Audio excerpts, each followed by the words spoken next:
ಕರ್ಣನ ಉದಾರವನ್ನು ತಿಳಿಯದ ಆ ಕೌರವನು ಈ ರೀತಿ ನಡೆಯುವುದರಲ್ಲಿ ಆಶ್ಚರ್ಯವೇನು? ಕರ್ಣ ಕರ್ಣ, ನಿನ್ನನ್ನು ನೋಡಿದರೆ ನನಗೆ ಎಷ್ಟೊಂದು ದುಃಖವಾಗುತ್ತೆ ಗೊತ್ತೇ? ಸ್ನೇಹದಲ್ಲಿ ವಂಚನೆ, ನಿಜವಾಗಿಯೂ ನನ್ನ ರಕ್ತ ಕುದಿಯುತ್ತಿರುವುದು. ಶಕುನಿ, ರಾಜಸಭೆಯಲ್ಲಿ ಮರೆಮಾಚದೆ ನೀನು ರಾಜಸಭೆಯಿಂದ ಹೋದೆ ಅಷ್ಟೇ. ಹೌದು, ಮೂರ್ಛಿತರಾಗಿದ್ದ ದುರ್ಯೋಧನನು ಎಚ್ಚೆತ್ತನು.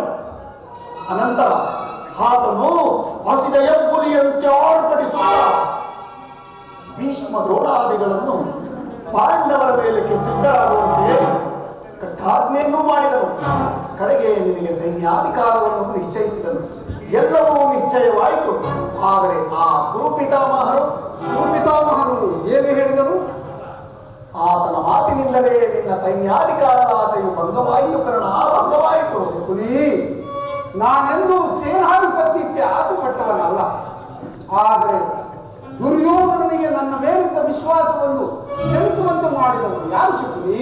ಯಾರಾದರೂ ಆಗಲಿ ಕರ್ಣ, ಕೆಲವರು ನಿನ್ನನ್ನು ರಾಜಸಭೆಯಲ್ಲಿ ತುಚ್ಛೀಕರಿಸಿ ಮಾತನಾಡಿದರು. ಏನು ಹೇಳಿದರು ಅವರು? ಆ ದುರ್ವಾಕ್ಯಗಳನ್ನು ನಾನು ನುಡಿಯಲಾರೆ ಕರ್ಣ. ಕರ್ಣ, ಆದರೂ ನಿನ್ನ ಮೇಲಿನ ಅಭಿಮಾನದಿಂದ ಕೆಲವು ಮಾತುಗಳನ್ನು ಕೇಳಿದೆ. ಏನು ಹೇಳಿದರು ಅವರು? ನೀನು ಸೂತ ಕುಲದಲ್ಲಿ ಹುಟ್ಟಿದವರಂತೆ. ಸೂತ ಕುಲದಲ್ಲಿ ಹುಟ್ಟಿದವರು ರಾಜಭಕ್ತರಾಗಬಾರದೆ? ಅದೇ ವಿಧಾತನು ಮಾನವ ಜಾತಿಯ ಸದ್ಗುಣಗಳೆಲ್ಲವೂ ಆ ಉಚ್ಚ ಕುಲದವರಿಗೆ ಮೀಸಲಾಗಿಟ್ಟರೆ ಶಕುನಿ, ನಾನು ಈ ಅಪಮಾನವನ್ನು ಎಷ್ಟು ದಿನ ಸಹಿಸಿದೆ? ಚಿಕ್ಕಂದಿನಲ್ಲಿ ಹುಡುಗರು ಸೋತಪುತ್ರರೆಂದು ನನ್ನ ಸಂಗಡ ಆಡುತ್ತಿರಲಿಲ್ಲ. ನನ್ನನ್ನು ಮುಟ್ಟುವುದೇ ದೋಷವೆಂದು ತಿಳಿದಿದ್ದರು. ಆಗ ನಾನು ಏಕಾಂಗಿಯಾಗಿ ಕಣ್ಣೀರು ಸುರಿಸುತ್ತ ಆ ಜಗತ್ಕರ್ತನಲ್ಲಿ ಭಿನ್ನವಿಸಿಕೊಳ್ಳುತ್ತಿದ್ದೆ. ಪರಮೇಶ್ವರ ಪರಮೇಶ್ವರ, ನನ್ನ ಯಾವ ಅಪರಾಧಕ್ಕಾಗಿ ನನ್ನನ್ನು ಈ ಸೂತ ಕುಲಕ್ಕೆ ತಳ್ಳಿದೆ? ಆ ದಿನಗಳು ತಿಳಿದು ಮೂರು ಜನ್ಮವು ಆಕಸ್ಮಿಕ ಗುಣವೇ ಮಾನವ ಜೀವನದ ಸರ್ವಸ್ವ ಎಂದು ತಿಳಿದು ನನ್ನ ಮಾನಾಪಮಾನಗಳು ಗುಣವನ್ನು ಅವಲಂಬಿಸಿವೆ, ಕುಲವನ್ನಲ್ಲವೆಂದು ನಿಶ್ಚಯಿಸಿದೆ. ಆತ್ಮಶಕ್ತಿ, ದೈವ ಬಲದಿಂದ, ಪ್ರಯತ್ನ ವಿಶೇಷದಿಂದ ರಾಜಸ್ಥಾನದ ಸ್ಥಾನಮಾನಗಳು ನನಗೆ ದೊರೆತವು. ನಾನಿಂದು ಅಂಗದೇಶದ ಅರಸು, ಕುರು ಸಾಮ್ರಾಜ್ಯದ ಮಾಂಡಲಿಕ. ಆದರೂ ಈ ಜನ್ಮದ ದುಷ್ಟಭೂತವು ನನ್ನನ್ನು ಬಿಟ್ಟಿಲ್ಲ ಶಕುನಿ, ಬಿಟ್ಟಿಲ್ಲ. ಪ್ರತಿಷ್ಠಾಪರರಾದ ಆರ್ಯರು ತಮ್ಮ ಸ್ವಕಲ್ಪಿತ ಮರ್ಯಾದೆಯನ್ನು ಹೊರನೋಡದ ಹೊರತು ಈ ಭಾರತಕ್ಕೆ ವಿಸ್ತಾರವಿಲ್ಲ ಶಕುನಿ, ವಿಸ್ತಾರವಿಲ್ಲ. ಸ್ಥಿರನಾಗು ಕರ್ಣ, ಸ್ಥಿರನಾಗು. ಆ ದುರ್ಯೋಧನನು ನಿನ್ನನ್ನು ನಿರಾಕರಿಸಿದ ಪ್ರತಿಕಾರ ನಿನ್ನ ಕೈಯಲ್ಲಿಯೇ ಇರುವುದು. ಭೀಷ್ಮರು ಯುದ್ಧರಂಗದಲ್ಲಿ ಪರಾಜಿತರಾಗುವವರೆಗೂ ನೀನು ಅಸ್ತ್ರಧಾರಣೆಯನ್ನು ಮಾಡುವುದಿಲ್ಲವೆಂದು ನನಗೆ ಶಪಥವನ್ನು ಮಾಡು. ಆಗ ತಿಳಿಯಲಿ ಈ ಕರ್ಣನ ಅಸ್ತ್ರ ಪ್ರಭಾವವು ಎಂತ ಅರ್ಥಕಾರಿ ಎಂಬುದನ್ನು ಆ ದುರ್ಯೋಧನ ತಿಳಿಯಲು. ಏನು, ಎಲ್ಲರೂ ಯುದ್ಧದಲ್ಲಿ ನಿರತರಾಗಿರುವಾಗ ನಾನು ಮಾತ್ರ ಹೇಳಿಯಂತೆ ಕೈಗೊಟ್ಟು ಕುಳಿತುಕೊಳ್ಳಿ. ನಾನಿಂದಾವುದು ಶಕುನಿ. ಬೇರೆ ಉಪಾಯವಿಲ್ಲ ಕರ್ಣ. ಯುದ್ಧ ರಂಗದಲ್ಲಿ ಸ್ವಪಕ್ಷದಿಂದ ಅಪಮಾನಕ್ಕೊಳಗಾಗುವ ಇಚ್ಛೆ ನಿನಗಿದ್ದರೆ ನೀನು ಅಸ್ತ್ರಧಾರಣೆಯನ್ನು ಮಾಡು. ಏಕೆಂದರೆ ದ್ರೋಣ, ಶಲ್ಯಾದಿಗಳು ನಿನಗಿನ್ನೂ ಹೆಚ್ಚಿನ ಅಪಮಾನವನ್ನು ಮಾಡಲು ಅವರ ಅಂತರಂಗದಲ್ಲಿ ವಿಶಾಲವಾಗಿ ಯೋಚಿಸಿದರು. ದುರ್ಯೋಧನದಲ್ಲಿಯೇ ಇಂತಹ ಪರಿವರ್ತನೆ ಆದ ಮೇಲೆ ನಾನು ಯಾರಿಗೋಸ್ಕರ ಯುದ್ಧ ಮಾಡಿದೆ? ಸರಿಯಾಗಿ ಹೇಳಿದೆ ಶಕುನಿ. ಅಳಿಗರು ನಮ್ಮ ದ್ರೋಣ ಶಲ್ಯ ಕರ್ಣಂಗದೇಂ ಸಾಟಿಯೇ.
ಬಹಳ ಹೊತ್ತಾಗಲಿ ಮಿತ್ರ. ಆದರೆ ಒಂದು ಕ್ಷಣವೂ ಇಲ್ಲಿ ನಿಲ್ಲುವ ಪ್ರವೃತ್ತಿ ಪುನಃ ನೋಡುವೆನು. ಆಗ ತಿಳಿಯುವೆ ನನ್ನ ಶಪಥವೇನು. ಕರ್ಣ ಕರ್ಣ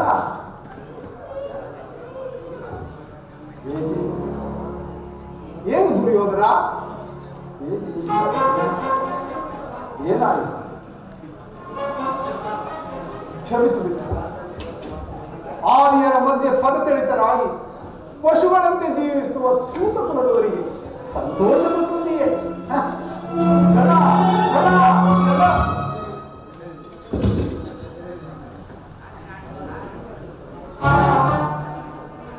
ಮಾವ ಕೌರವೇಶ್ವರ, ಇದೇನು ಈ ರೀತಿ ಆಯಿತು?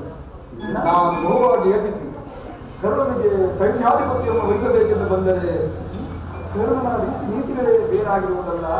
ಕರ್ಣನಿಗೆ ಸೈನ್ಯಾಧಿಪತ ಕರ್ಣನಿಗೆ ಸೈನ್ಯಾಧಿಪತ ಏನು ಕೌರವೇಶ್ವರ, ಹಾಸ್ಯ ಮಾಡುತ್ತಿರುವೆಯಾ? ಏಕೆ ಮಾವ? ಕರ್ಣನು ವೀರಪುತ್ರನಲ್ಲವೇ? ವೀರಪುತ್ರನೂ ಇದ್ದರೂ ಇರಬಹುದು. ಆದರೆ ಭೀಷ್ಮರು ಯುದ್ಧರಂಗದಲ್ಲಿ ಪರಾಜಿತರಾದ ತನಕ ಕರ್ಣನು ಅಸ್ತ್ರಧಾರಣೆಯನ್ನು ಮಾಡುವುದಿಲ್ಲವೆಂದು ನನಗೆ ಶಪಥವನ್ನು ಕೊಟ್ಟಿರುವುದು. ಶಪಥವನ್ನು ಮೀರಿ ಆ ಕಾರ್ಯವನ್ನು ಸಾಧಿಸಬಾರದು. ನಿಧಾನವಾಗಿ ಯೋಚಿಸಿ ನೋಡು ಕೌರವೇಶ್ವರ, ನಿಧಾನವಾಗಿ ಯೋಚಿಸಿ ನೋಡು. ಈಗ ಏನು ಮಾಡುವುದು ಮಾವ? ಮಾಡುವುದಿನ್ನೇನಯ್ಯ, ಈಗಲೇ ಹೋಗಿ ಆ ಭೀಷ್ಮರನ್ನು ಕಾಣು. ಯುದ್ಧವು ಕೈಗೂಡುತ್ತಿರುವುದು. ಈಗ ನೀನು ಚಿಂತಿಸಿ ಫಲವಿಲ್ಲ. ನೀನೀಗಲೇ ಹೋಗಿ ಆ ಭೀಷ್ಮರನ್ನು ಕಾಣು. ಹಾಗೆ ಆಗಲಿ ಮಾವ, ನಡೆ ಹೋಗೋಣ.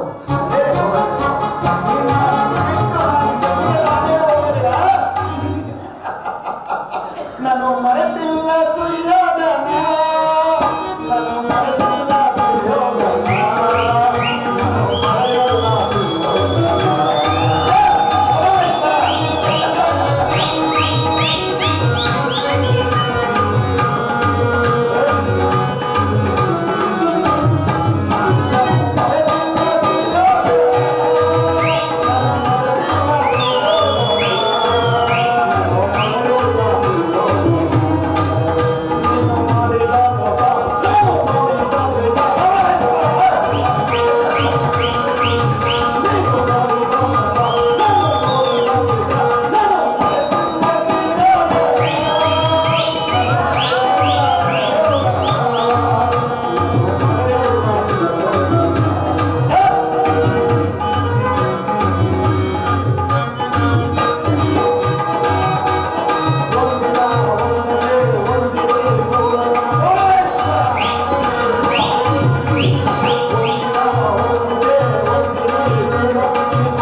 ಮಾಡಿದ್ದೇನೆ. ಕೈ ಹಿಡಿದ ಪತಿಗಳು ಭೋಗ್ಯ ವಸ್ತುಗಳಂತೆಯೇ ನನ್ನನ್ನು ಜೋಜಿನಲ್ಲಿ ಕೊಡವಾಗಿಸುತ್ತದೆ. ಹಸ್ತಿನಾವತಿ ರಾಜ್ಯದಲ್ಲಿ ಸರ್ವರ ಸಮಕ್ಷಮದಲ್ಲಿ ಅಪಮಾನಿತರಾದ ಕದ್ದ ಕಳ್ಳನಂತೆ ಕಾಡಿನ ಕಾಡಿಗೆ ತಲೆಮರೆಸಿಕೊಂಡಾಗಿದ್ದರೆ ಕಷ್ಟಗಳು ಮುಗಿದು ಸುಖದಿಂದಿಗಳಲ್ಲಿ ಹೆಜ್ಜೆ ಹೆಜ್ಜೆಗೂ ಅಪಮಾನ ಅವಮಾನ ಹೇಳಿದ ಈ ದ್ರೌಪದಿ ಅಡಿಯಲ್ಲಿ ಏನೆಂದು ಬರೆದಿರುವಂತದ್ದು ಏನೆಂದು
ನಾನು ನಿಷ್ಕಾರಣವಾಗಿ ಚಿಂತಿಸಿದ್ದೆ. ದ್ರೌಪದಿ ಅಡಿಗೆಗೆ ಒಂದಲ್ಲ 10 ಕಾರಣಗಳಿವೆ. ನೀವು ಪುರುಷರು ಯಾರಾದರೂ ನಿಮಗೆ ಅವಮಾನ ಮಾಡಿದರೆ ನೀವೇ ಪ್ರತಿಕಾರ ಮಾಡಿದರೆ. ಆದರೆ ಸ್ತ್ರೀಯ ವಿಚಾರ ಹಾಗಲ್ಲ. ಅನ್ನ ವಸ್ತ್ರಗಳಿಗಾಗಿ ಅವಳು ಪರರನ್ನು ಆಶ್ರಯಿಸಬೇಕು.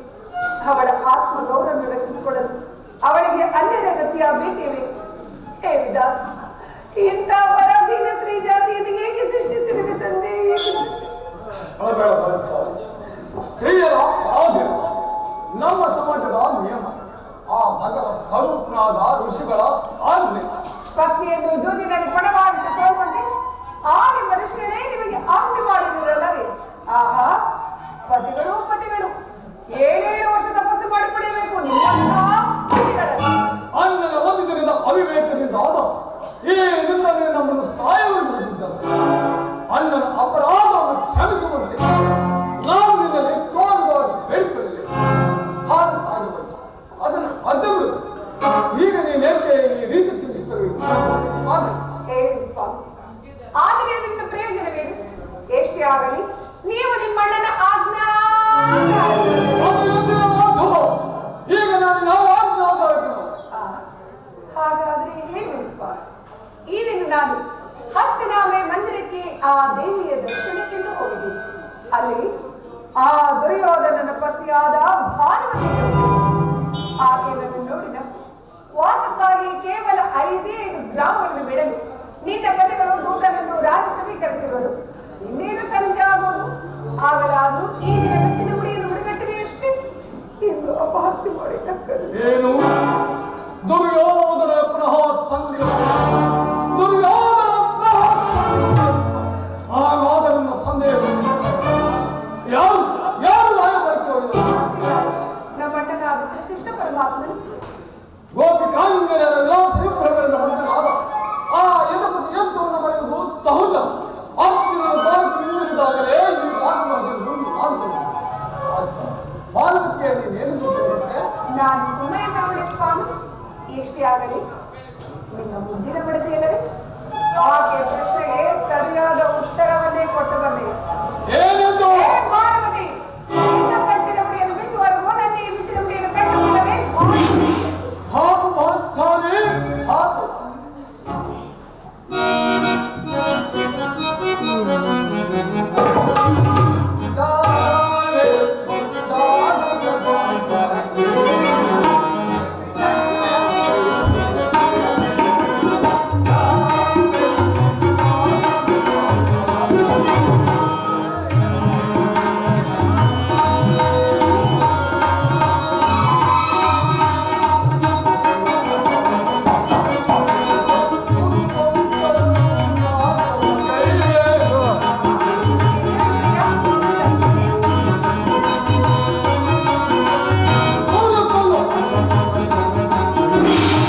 ಪ್ರಾಣೇಶ್ವರ ಪ್ರಾಣಕಾಂತ ನೆನಪಿರುವುದೇ ಹಿಂದೆ ಒಂದು ದಿನ ಈ ನನ್ನ ಬಿಡುವುದನ್ನು ನೋಡಿ ಮುರುಮುರಾಂತಕ ಕಾಳರಾತ್ರಿ ಅಂತ ಹೇಳಿದ್ರಿ, ಮತ್ತೆ ಏನೇನೋ ಸಂಬೋಧಿಸಿದಿರಿ. ಪುನಃ ನನ್ನ ಬಾಯಿಯನ್ನು ಕೇಳಲು ಅಪೇಕ್ಷಿಸಿದೆಯಾ? ನಾನು ಮಾಡಿದ ಪ್ರತಿಕ್ರಿಯೆಯನ್ನು ಮರೆಯುವಂತೆ ಹೇಳಿಯಲ್ಲ ಈ ಚಂಡ ಭೀಮ. ಆಡುವುದು ಮಾತ್ರವಲ್ಲ ಸ್ವಾಮಿ, ನೋಡಿದಂತೆ ನಡೆಯಬೇಕೆನ್ನುವುದೇ ನನ್ನ ಇಚ್ಛೆ. ಸುಮ್ಮನೆ ನಾನು ಇಚ್ಛಿಸಿದ್ರೆ ಏನು ಪ್ರಯೋಜನ? ಎಷ್ಟಾಗಲಿ ನೀವು ನಿಮ್ಮಣ್ಣನ ಆಜ್ಞಾಧಾರಕರಲ್ಲವೇ? ನನ್ನನ್ನು ಕೇಳಿಸುವ ಛಾರಿ ನಾನು ಯಾರು ಆಜ್ಞಾಧಾರಕರಲ್ಲ. ಶಾಂತರ ಬಯಸುವುದು ಸಂಘ ಪ್ರಸ್ತಾವನೆ. ನಾನು ಆತರದಿಂದ ನಿಲ್ಲಿಸುತ್ತೇನೆ. ಧರ್ಮ ಪರಿಣಾಮವಾದ ಯಧಿಷ್ಠರು ದುರ್ಯೋಧನಂತ ಪ್ರಾಣವನ್ನು ಕ್ಷಮಿಸುವುದು ನಾನು ಮಾತ್ರ ಕ್ಷಮಿಸುವುದಿಲ್ಲ.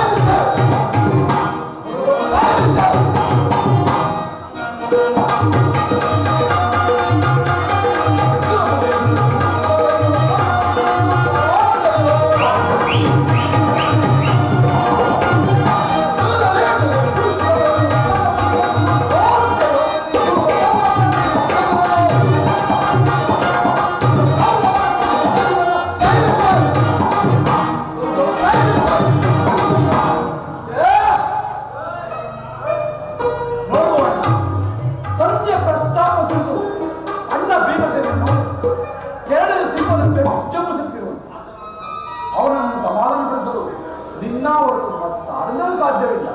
ಈ ಬಾರಿ ಅವನ ಕೋಪಕ್ಕೆ ದ್ರೌಪದಿಯೇ ಮೂಲ ಕಾರಣ. ಶ್ರೀಕೃಷ್ಣ ಪರಮಾತ್ಮನು ಹೇಳುತ್ತಿದ್ದರು, ಜಗತ್ತಿನ ಸುಖ ದುಃಖಗಳಿಗೆ ಎದೆ ಮೂಲಕ ಅರ್ಜುನ ನಮ್ಮೊಂದಿಗೆ ಆ ಗೌರವರೊಡನೆ ಯುದ್ಧ ಮಾಡುವುದರಿಂದ ನಮ್ಮ ಪ್ರಿಯಸೋದರನಾದ ಭೀಮಸೇನನ ಕೋಪವನ್ನು ಶ್ರವಣ ಮಾಡುವುದೇ ಸಾಧ್ಯ. ನಂತರ ಭೀಮಸೇನ ಶಾಂತನ ಪಾಂಚಾಲಿ ಸಮಾಚಾರವೇನು? ಅಣ್ಣನೇಕೆ ಸಿಟ್ಟಾಗಿರುವುದು? ಏಕೆ ನನ್ನೇ ಬಿಡುವುದನ್ನು ನಿಮ್ಮ ಪ್ರಶ್ನೆಗೆ ಉತ್ತರವೇ ಕೊಡುತ್ತಿಲ್ಲವೇ? ಅಗ್ರಜ ಸಮಯಕ್ಕೆ ಸರಿಯಾಗಿ ಬಂದೆ. ನನಗೆ ಯಾರಿಗೂ ಕೋಪವಿಲ್ಲ. ಅರ್ಜುನ ಸಮ್ಮುಖದಲ್ಲಿ ನಿಮ್ಮನ್ನು ಮಾತ್ರ ತಿಳಿಸಬೇಕು. ಆದರೂ ನಿಮ್ಮ ಸಮ್ಮುಖದಲ್ಲಿ ಈಗಲೇ ತಿಳಿಸಲು ಸಂಧ್ಯ ಪ್ರಸ್ತಾಪದಿಂದ ಉಚಿತವಾಗಿ ಕೊಡಬಹುದು. ಅರ್ಜುನನು ಅನುಭವಿಸಬಹುದು. ನಿಮ್ಮ ಸಹದೇವರು ಸ್ವಲ್ಪ ನಿಂತರಿಲ್ಲ.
ಅಣ್ಣ ಭೀಮಸೇನ, ಕೋಪ ಮಾಡಬೇಡ. ಧರ್ಮಜರು ನಮಗಿಂತ ಹಿರಿಯರು. ಅವರ ಮಾತಿನ ವಿರುದ್ಧವಾಗಿ ಯುದ್ಧವನ್ನು ಪ್ರಾರಂಭಿಸುವುದು ಅನುಚಿತ. ಪಾಂಚಾಲಿ,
ಧರ್ಮ ಧರ್ಮವೆಂದು ಕ್ಷತ್ರಿಯ ಧರ್ಮ ಏನೆಂದು ಬರೆಯುವುದು ನಿಮ್ಮೆಲ್ಲರಿಗೂ ಉಚಿತವಾಯಿತಲ್ಲವೇ?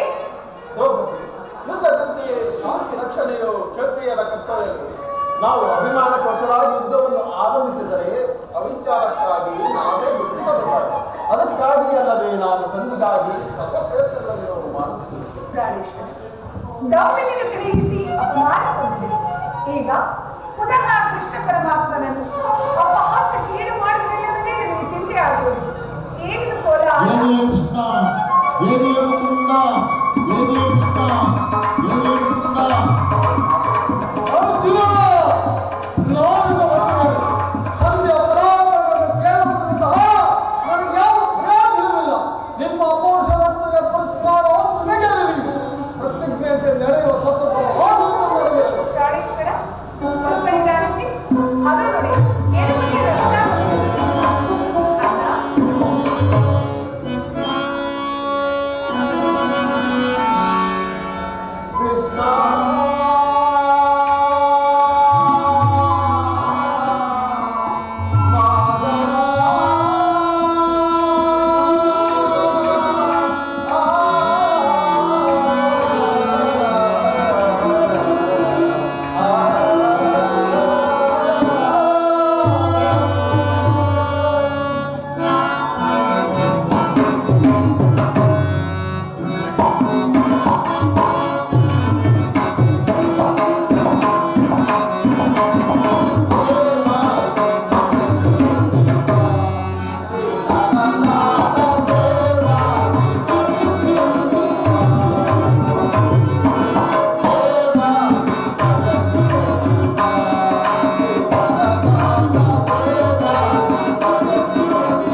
ಪುರದ ಪ್ರಣಾಮಗಳು ದೇವ. ವಿಜಯಶಾಲಿಗಳಾಗಿ ಪಾಲ್ಗೊಂಡಿದೆ. ಪರಮಾತ್ಮ, ಹೋದ ಕಾರ್ಯವೇನಾಗಿದೆ? ಹೋದವರ ಕೃಷ್ಣನಲ್ಲವೇ? ಅಂದರೆ ಎಲ್ಲವೂ ಸಮರ್ಪಕವಾಗಿ ನಡೀತದೆ ಧರ್ಮಜ. ಸಂಧಿ ವಿಚಾರವು ನಡೆಯುತ್ತಿದೆಯಲ್ವಾ? ಓಹೋ, ನಡೆಯಿತು. ಪಾಂಚಾಲಿ, ನಾನಿನ್ನಿರುವುದು ಸಾಧ್ಯವಿಲ್ಲ. ಅವರು ಛಂದವನ್ನು ನಡೆಯಲಿ, ನನಗೆ ತೋರ್ಪಡಿಸಬಾರದು. ಸ್ವಾಮಿ, ಸ್ವಲ್ಪ ನಿಧಾನಿಸಿ. ಅಣ್ಣನ ಮಾತು ಮುಗಿಯಲಿ. ನಿಮ್ಮಣ್ಣನ ಮಾತು ಮುಗಿಯುವುದರಲ್ಲಿ ನನ್ನ ತಾಳ್ಮೆಯೇ ಮುಗಿಯುವುದು. ತಿಳಿಸಿಕೊಡುತ್ತೀಯಾ? ಯದುಪತಿ, ಮುಂದೇನಾಯಿತು? ಸಭೆಯಲ್ಲಿ ಏನಾಯಿತು? ರಾಜ್ಯಸಭೆಯಲ್ಲಿ ನಿಮ್ಮ ಸಂದೇಶವನ್ನು ತಿಳಿಸಿದೆನು. ಅವರೆಲ್ಲರೂ ಒಪ್ಪಿದರು. ಯಾರು ಒಪ್ಪಿದರು ದೇವ? ನಾನಿನ ತಡವಾದ ಕುಲಪತಿ, ಈ ಸಮಸ್ಯೆ ಮಾತುಗಳು ನನಗೆ ಬೇಡ. ಅಗ್ರಜ ಅಪೇಕ್ಷೆಯಂತೆ 5 ಗ್ರಾಮಗಳಿಗಾಗಿ ಸಂಧಿ ಆಯಿತು.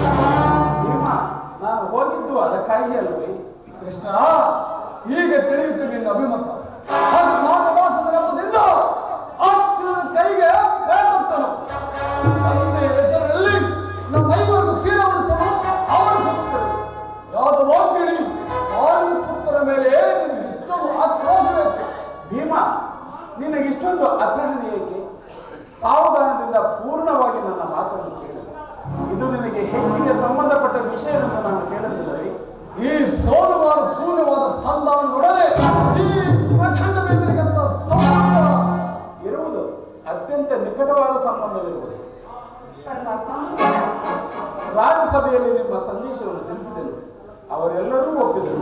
ಯಾರು ಒಪ್ಪಿದರು ಪರಮಾತ್ಮ? ಭೀಷ್ಮ, ದ್ರೋಣ, ಧೃತರಾಷ್ಟ್ರ ಮೊದಲಾದವರೆಲ್ಲರೂ. ಆದರೂ ಸಹ ಇನ್ನು ನನಗೆ ಕೆಲಸವಿಲ್ಲ. ಈ ದುರ್ಭಕ್ತನೆಯನ್ನು ನಾನು ಕೇಳಬೇಕೆಂಬುದು ನಿನ್ನ ಹೆಚ್ಚಾಗಿದೆ. ಅದರ ಸಾಧಿಸಿದ ಕಷ್ಟ. ಸಹೋದರರೇ, ನಿಮ್ಮ ಪೌರುಷ ಪರವನ್ನು ನೀವೇ ಭುಜಿಸಿ. ಭೀಮನದಲ್ಲಿ ಯಾವ ಭಾಗವನ್ನು ಅಪೇಕ್ಷಿಸುವುದಿಲ್ಲ.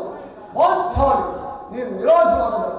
ಈ ಭೀಮನು ಬದುಕಿದ್ದರೆ ಎಂದಾದರೂ ಒಂದು ದಿನ ನಿನ್ನ ಸೆಳೆದು ನೀನೇ ತಿಳಿಸು. ಭೀಮಸೇನ, ಇಲ್ಲ ಯಾರು?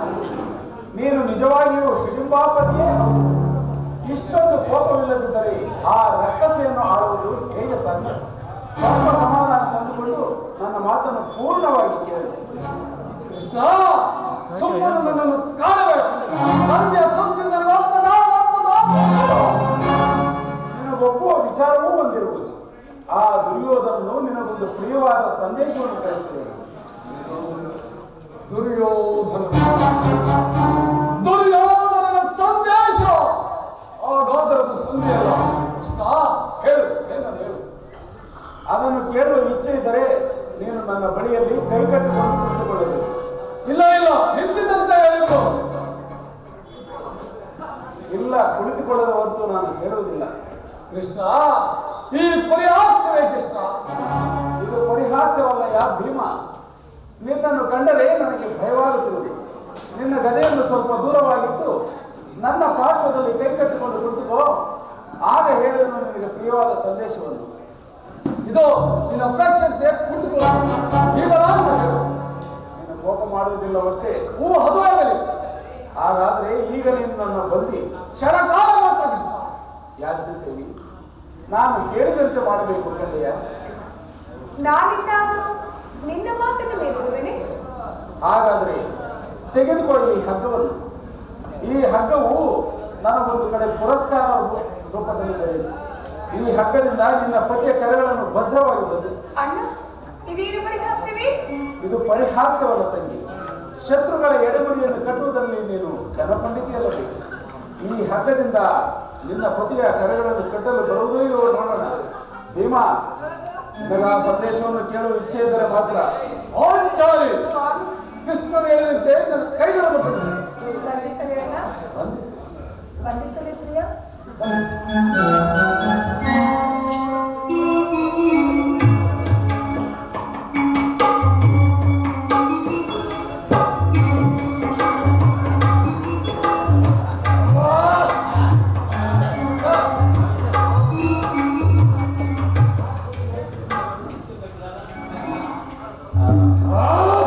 ಈಗ ಸಮಾಧಾನವಾಯಿತು. ಈಗ ಕೇಳಿರಿ. ನಿನ್ನನ್ನು ಬಂಧಿಸಿರುವ ಹಗ್ಗವು ಈ ದಿನ ರಾಜ್ಯಸಭೆಯಲ್ಲಿ ನನ್ನ ಅಂಗಾಂಗಗಳನ್ನು ಬಂಧಿಸಲು ಮತ್ತಿನ್ಯಾರು ದುರಭಿಮಾನಿಯಾದ ದುರ್ಯೋಧನನು ಆಜ್ಞೆ ಮಾಡಿದನು, ದುರಾಚಾರಿಯಾದ ಆತನ ತಮ್ಮ ದುಶ್ಯಾಸನನ್ನು ನಡೆಸಿದನು. ಇಂತಹ ಸಾಹಸ ಅವರಿಗಲ್ಲದೆ ಮತ್ಯಾರಿಂದ ಸಾಧ್ಯ? ನನ್ನ ಕೈಗಳನ್ನು ಬಿಡಿಸು. ಈ ನೀಚ ಕೃತ್ಯದಿಂದ ದುರ್ವ್ಯಾದ ದುರಭಿಮಾನವು ಶಿಖರವನ್ನು ನಮ್ಮ ಪ್ರಿಯಬಂಧವಾದ ಕೃಷ್ಣನನ್ನು ಯಾರು ವಾಕ್ಯನೆಯನ್ನು ಪಾಂಡವರ ರಾಯಭಾರಿಯನ್ನು ಈ ರೀತಿ ಧನಂಜಯ ನಮ್ಮಗಳ ಉತ್ತರವೇನು? ಅಷ್ಟು ಮಾತ್ರವಲ್ಲ, ದುರ್ಯೋಧನನು ನಿಮ್ಮ ಸಂಧಾನಕ್ಕೆ ಕೊಟ್ಟ ಉತ್ತರವನ್ನು ಕೇಳಿ.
ನೀವು ಯುದ್ಧವನ್ನು ಅಪೇಕ್ಷಿಸುವುದಾದರೆ ಅದು ದೊರಕುವುದು ರಣಾಂಗಣಗಳಲ್ಲಿ, ಶಸ್ತ್ರಾಸ್ತ್ರಗಳ ಸ್ಪರ್ಶ ಸ್ಪಂದನದಲ್ಲಿ, ವೀರರಥಿಕರ ಮಹಾಘೋಷದಲ್ಲಿ ಎಂದು ಕಡೆಯ ಸಂದೇಶವನ್ನು ತಿಳಿಸಿದ್ದಾರೆ.